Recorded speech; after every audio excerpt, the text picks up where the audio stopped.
with a Free Motion Friday quick little tip for you.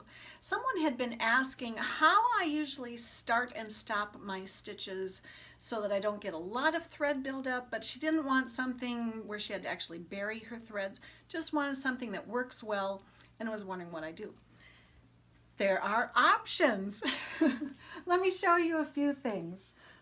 So most of the time when I am going to be starting, I'm going to drop my needle, I'm going to pull up my bottom thread, and I'm going to take 2 or 3 stitches just in the same spot basically.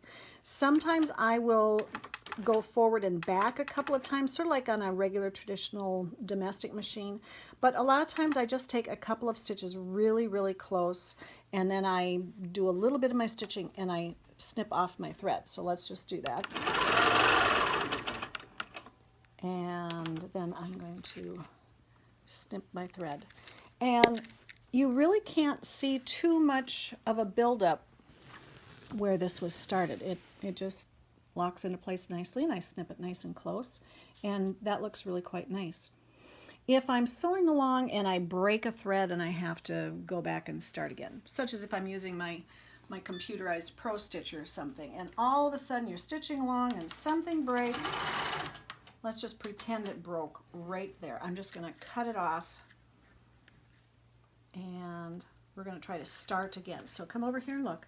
So this is not locked down. It's just a dead end that quit. Okay. How are we going to make that start up again without too much thread? Now I'm using white thread on navy blue fabric, so this is going to show really easily.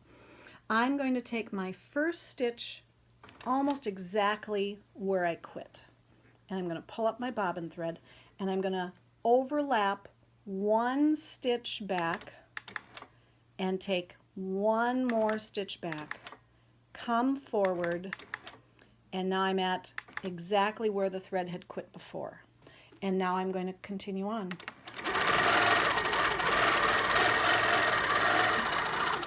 And again, I'm going to snip my threads really close. And again, even though I have white thread on navy fabric, you can't see that very much. That looks pretty good.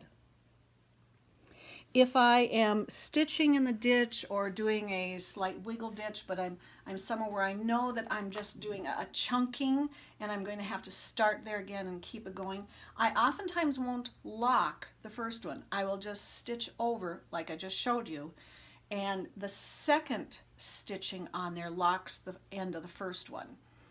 But let's say I didn't break thread. I'm done with what I want to do, and now I want to end. How do I lock my thread? Basically the same thing again. I have stopped here. I'm going to raise my needle. I'm going to back up, and I'm going to take just 1 or 2 little teeny stitches right on where I was. If I am using a big stitch, I'm going to try to follow where my stitches were. If I'm using pretty small stitches, I'm just going to try to take little ones.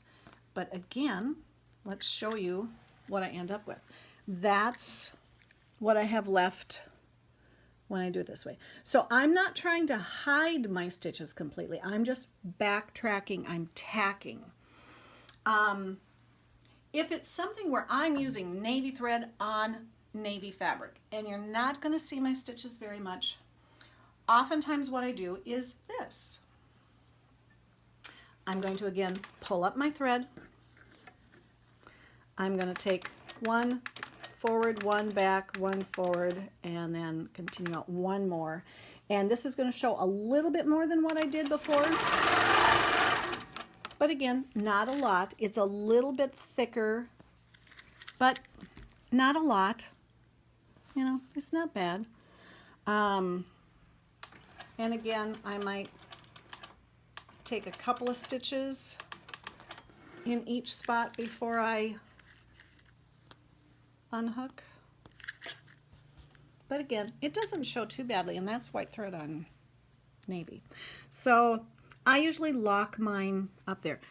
So a technique that a lot of the handy quilter trained instructors do is they will pull up their bottom thread, and then they will basically stitch in place, and they will move their thread and basically just kind of tie a knot there. I sometimes do that, and that creates a little bit of a knot there. The other thing that well, let's show you what that leaves you. It gives you a little bit of a knot right there, and that works pretty well. We can snip that off, and that's pretty good. Oftentimes, if I am doing that type of a knot, I will actually travel a little bit more than that. I will take a stitch forward. I'll move a little bit, and then I will have one forward or back. Again, this is going to show just a wee bit more, but sometimes I want to make sure that things are really secure. But again, it doesn't show too bad. So anyway, yeah, a couple little stitches really close, whether you go forward and backward like you would with a domestic, just try to really stay in place nicely, or several stitches very, very, very short and close together.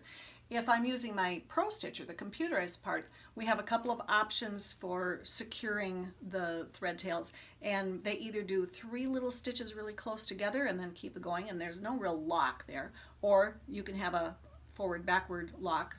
And so I figure if the computer can do that and it's good enough, I can do that and it's good enough. And yeah, I think it usually looks pretty nice. A lot of times when I stop stitching, when I'm all done, my real ending most of the time, let me just get started here. And okay, so if I've done something and I'm all done and I do my couple little stitches there, so I locked it in already, what I usually do is I go about a 1/4 inch away and pull up my thread, and that's where I snip off. You shouldn't do it that way, because then you have a little tail. There's a little tail that you have to snip on the back side.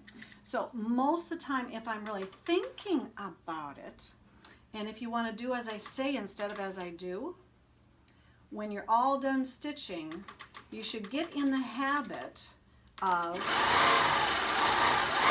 okay, however you lock it. Now, what you should do is you should pull up your thread, and you should go back exactly where you quit. Take one more thread, and now pull that up. And it's right where you quit. There's no tail. You just snip it right there, and you won't have any tail to speak of down there. Now, see, I still got a tail, though. Yeah, so I usually leave a little tail, and then I go back. I always inspect my backs anyway, and so then I go back and I find all those little tails, and I snip them again. But yeah, so anyway, hope that was helpful. Toodaloo.